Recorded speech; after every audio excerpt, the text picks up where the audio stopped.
तर जय शिवराय सर्वांना, सुषमाज ब्लॉगमध्ये तुमचं सर्वांचं स्वागत करते। तर आज आपण ताकाची कढी बनवणार आहोत। तर त्यासाठी मी 4 ते 5 मिरच्या आणि लसूण मिक्सरमधून काढून घ्यायचं आहे।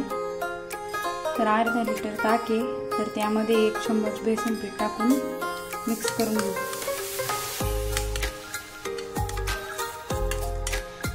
गोळ्याने राहून द्यायची, याच्यामध्ये पूर्ण व्यवस्थित मिक्स करून घ्यायचे। रवीने मिक्स केलं तरी चालेल।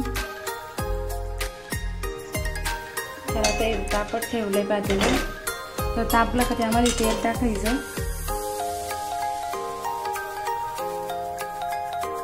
तेल गरम झालं का लगेच त्यामध्ये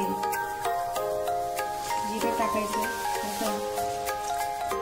अर्धा चम्मच छोटा आहे जिरं, अर्धा चम्मच मोहरी, अर्धा चम्मच कढीपत्ता टाकायचा, थोडा कढीपत्ता,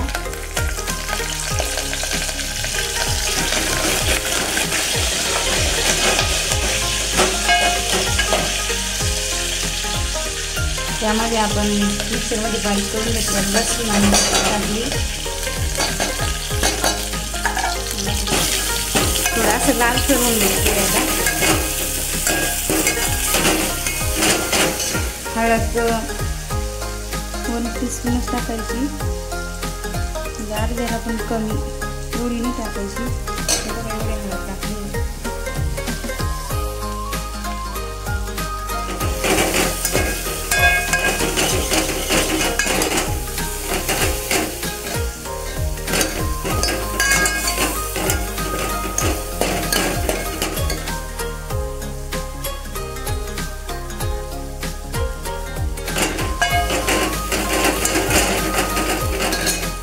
काही बायकांची कढी फुटून जाते, तर त्यासाठी आपण आज ते बघणार आहोत।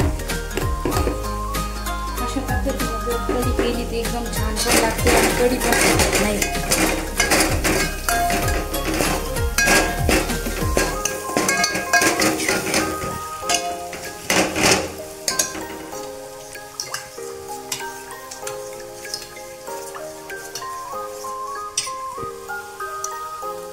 ताक एकदम आंबट पाहिजे, तेव्हा कढी छान होती।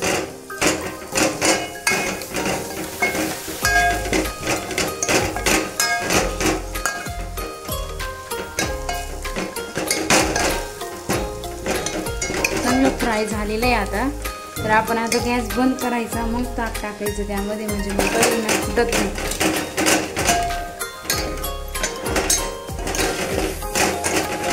ताक टाकून घेऊ आता त्याच्यामध्ये।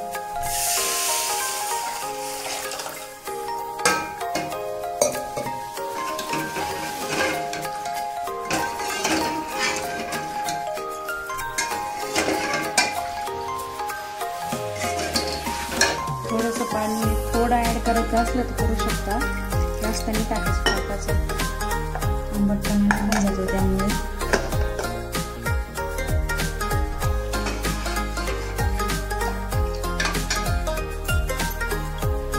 त्याच्यामध्ये तिखट ताक थोडं मटण असतं,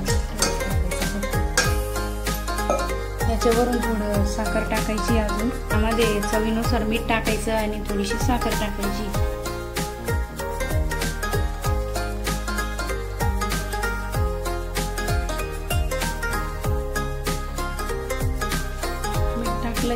थोडीशी स्वीटसाठी नाही टाकायची, तर आंबट गोड तिखट कढी छान लागते।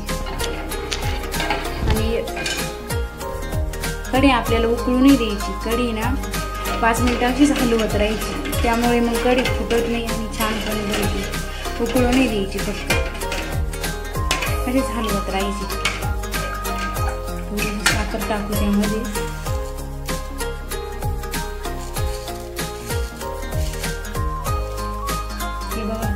साखर घेतली, अशीच उकळून घ्यायची।